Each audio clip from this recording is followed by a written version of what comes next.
A teoria da evolução deifica a natureza. Boa noite, senhores. Hoje é quarta-feira de cinzas e uma vez que o padre coloca aí cinzas na nossa cabeça ou na nossa testa e fala basicamente, lembrando a Bíblia de que nós viemos do pó e ao pó retornaremos, e deu a ideia de fazer esse vídeo, tá? Porque, como eu já falei várias vezes aqui nesse canal, a evolução especificamente e a ciência moderna de maneira geral é a nova religião do homem. Ela veio para substituir a verdadeira religião, que é o catolicismo, tá? E da mesma forma que nós temos, por exemplo, padres, representantes que representam a Deus, uma hierarquia que você deve escutá-los e aprender com eles. Nós temos hoje em dia os cientistas de jalecos, que tudo que eles falam que você deve fazer, como por exemplo na época lá da pandemia, o pessoal, eu tenho um PhD, logo escute-me, se tranque dentro de casa e não saia de lá, né? Então você tem essa coisa bizarra de cientistas palpitando em ética, palpitando em economia, dizendo como você deve viver sua vida, qual carro você deve ter, se deve ser elétrico ou não, etc. Né? Nós, né, da religião cristã, acreditamos que haverá um apocalipse, haverá um fim dos tempos, uma calamidade. Os cientificistas acreditam que haverá um aquecimento global, que a Terra ficará 4 graus mais quente, todo mundo vai morrer, o nível do mar vai subir, tá? Nós acreditamos que o homem veio do pó, né, como o dia de hoje nos relembra, e o cientificista acredita que a gente também veio do pó, que a gente, em vez de vir do pó aí, né, do barro, nós viemos do pó das estrelas. Então nós temos um Gênesis, no princípio Deus criou o céu e a terra, e eles têm o Gênesis, né? No princípio as moléculas se agruparam numa poça quente há 4 bilhões de anos atrás e formaram a primeira vida, etc. Né? Então, é basicamente uma religião paralela, ok? E eu já falei em alguns vídeos nesse canal, inclusive eu dei uma palestra sobre a origem das espécies, em que o que Darwin faz, a estratégia de Darwin, não que seja uma estratégia deliberada, porque Darwin era um péssimo filósofo, um péssimo pensador, mas o que ele acaba fazendo é transferindo a causalidade divina para a natureza. Ele deifica a natureza, ele dá poderes que a natureza não tem, tá? A essa natureza, tá? E o problema foi tão sério que depois da primeira edição do Origem, várias pessoas levaram as palavras de Darwin como elas estavam escritas, né? Prima facie. Porque a todo momento ele fala a seleção natural molda as características assim assado, né? A seleção natural adaptou os organismos a tal ambiente. Né? A natureza está constantemente escrutinizando cada variação. Então ele personaliza a natureza, às vezes coloca a natureza até com N maiúsculo, tá? Dá esses poderes aí, né, essa intencionalidade à natureza, e as pessoas que leram Origem, algumas delas levaram isso prima facie, como eu disse, e começaram a propor, né, ou interpretar a teoria da evolução como sendo teleológica, sendo direcionada, tá? Ou o criticaram por isso, né, os seus críticos, tá? E Darwin, nas edições posteriores do Origem, teve que se justificar, dizendo, bem, eu não quis dizer isso, é só uma forma de linguagem, mas continuou, né, mesmo na sexta edição, se utilizando da mesma estratégia, tá? Monges bebiam cerveja na quaresma, tá? Isso, e pão. Então eu não tô quebrando o jejum de hoje não, tá? Antes que vocês me critiquem. Mas enfim, então ao longo dos mais de 150 anos que essa teoria está aí, se esperaria que os evolucionistas tivessem parado de utilizar a linguagem teleológica divina para descrever a teoria da evolução. Não é verdade, porque é impossível você descrever o processo evolutivo sem cair nessas linguagens teleológicas. Não sei se foi o Haldane que falou que a teleologia, né, a direcionalidade dentro da biologia, né, ela não dentro da biologia, de maneira geral, né, a palavra, ela é como uma prostituta para o biólogo, né? Ele não quer ser visto com ela, mas não consegue viver sem ela, tá? Então, o biólogo, quando vai explicar, até o ateu evolucionista vai tentar explicar aí um processo evolucionário no passado, ele se utiliza de direcionalidade, ele personifica o processo evolutivo, tá? Isso ocorre até hoje, eles não conseguem se livrar desse vício, e não é simplesmente um vício de linguagem, é um problema filosófico, porque a evolução ela é tão absurda, tão ridícula, né?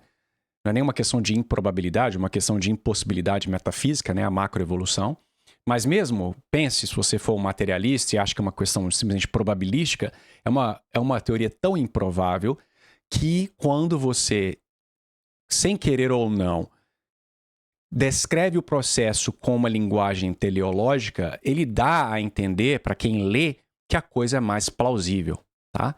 Então hoje eu queria muito brevemente, porque eu dormi mal essa noite, pegar algumas notícias, e algumas são até, né, New Scientist, não são, né, coisas de leigo, e eu poderia ter pegado artigos também, tá? Mas a notícia é mais fácil para os senhores encontrarem, caso os senhores queiram ler por conta própria. Mas, se quiserem, eu posso fazer um vídeo mostrando, lendo 200 artigos, e todos os artigos personificam a seleção natural, tá?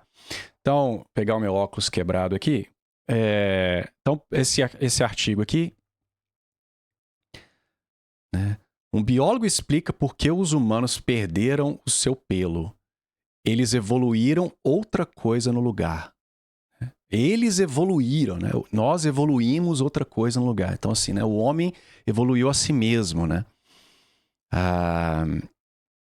Aí eles vão lá dando umas hipóteses aí. Como sempre, a evolução ela sabe prever o que o organismo precisa, e aí ele necessariamente evolui aquilo que é necessário, né?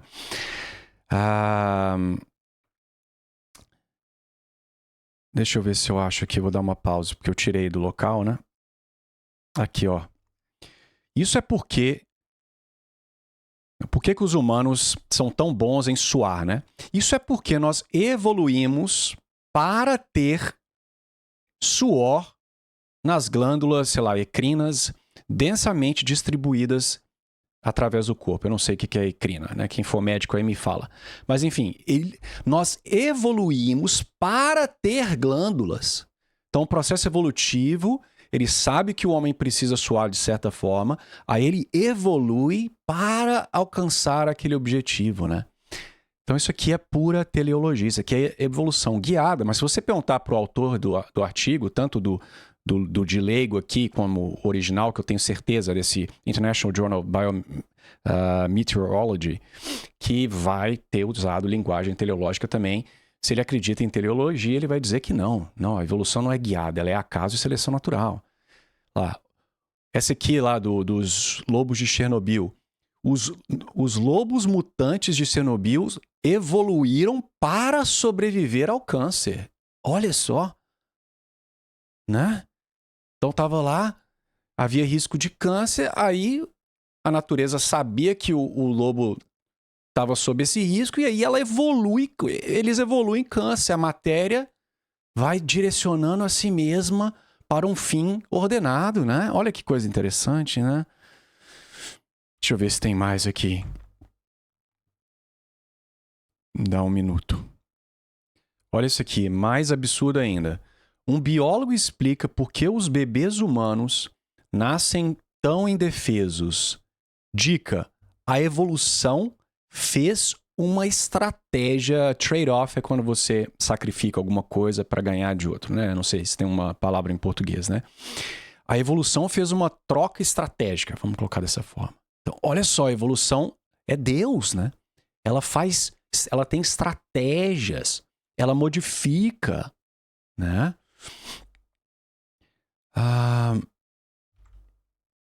Aqui outro exemplo, naquele outro artigo lá do pelo, né? Olha lá. Humanos evoluíram para reduzir o pelo no corpo e aumentar o suor para resolver este problema. Tá? O problema seria, né, os problemas lá na savana relacionados a ter muito pelo e sentir calor, porque precisa caminhar por muito tempo. Então, porque havia esse problema, né, os humanos, né, a evolução, ou os próprios organismos evoluíram pelos no corpo, né, reduziram pelos no corpo para aumentar o suor e resolver um problema. Então, a evolução é capaz de resolver, identificar e resolver problemas. Ela é um engenheiro, tá? Então, vocês veem que o evolucionismo não passa de um panteísmo 2.0. Tá? Eu vou pegar só pelo menos um artigo científico para o pessoal que nos assistir não me acusar. Você está pegando leigo escrevendo sobre evolução? Vamos achar alguns artigos publicados em boas revistas em que a personificação da natureza ocorre. Aí, ó. Eu simplesmente fui no Google Scholar, coloquei evolved to, evoluiu para. Tá aí, ó, são artigos publicados, Frontiers of Plant Science, Trends in Microbiology. As plantas evoluíram para se autoemolar. Como os micróbios evoluíram para tolerar oxigênio? O sistema imune evoluiu para discriminar infecções, blá blá blá. Como nós evoluímos para desejar beleza e gostar de arte? Porque a comunicação humana é diferente, como a linguagem evoluiu para torná-la especial. Evidência que nojo evoluiu para proteger dos riscos de doença. Por que alguns animais evoluíram para regular a temperatura do corpo? Por que capacidades sociais evoluíram para necessitar complementos culturais?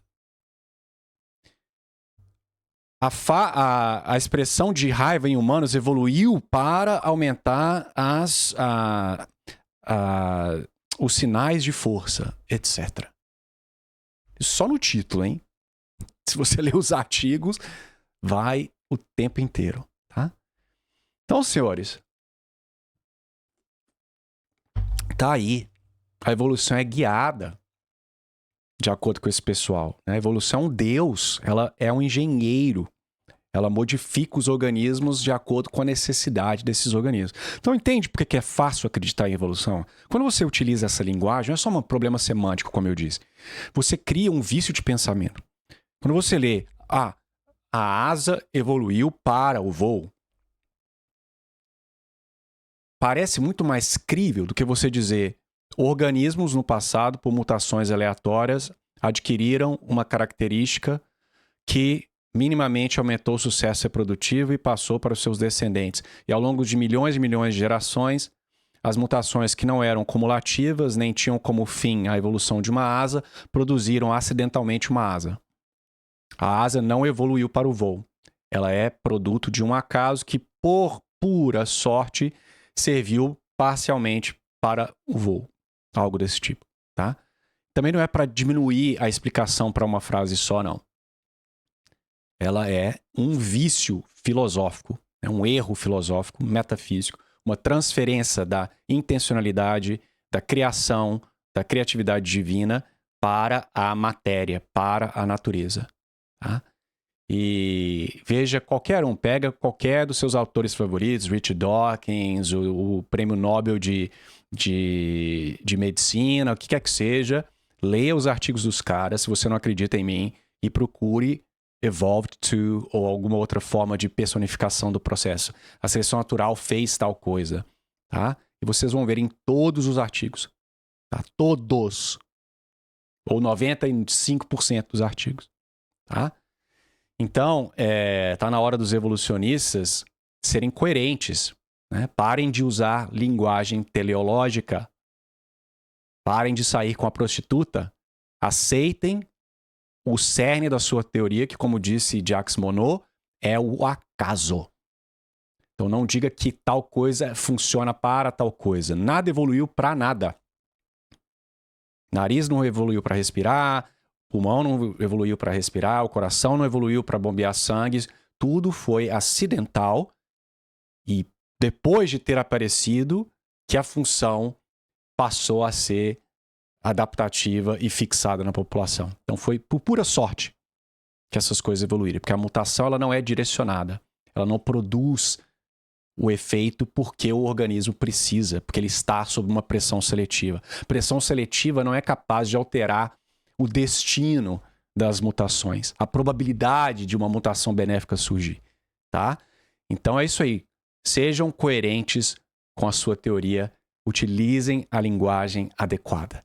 Então, uma excelente quaresma a todos. Lembre-se que os senhores foram criados por Deus, os senhores não vieram de uma poça, tá? Vocês não são poeira de estrela, vocês são a poeira aí do barro que Deus utilizou, criou do nada e utilizou aí na nossa formação. Então, lembremos aí da nossa vida eterna, que é o que importa, não isso daqui, que isso aqui passa. E os vejo no próximo vídeo. Tenham uma boa noite.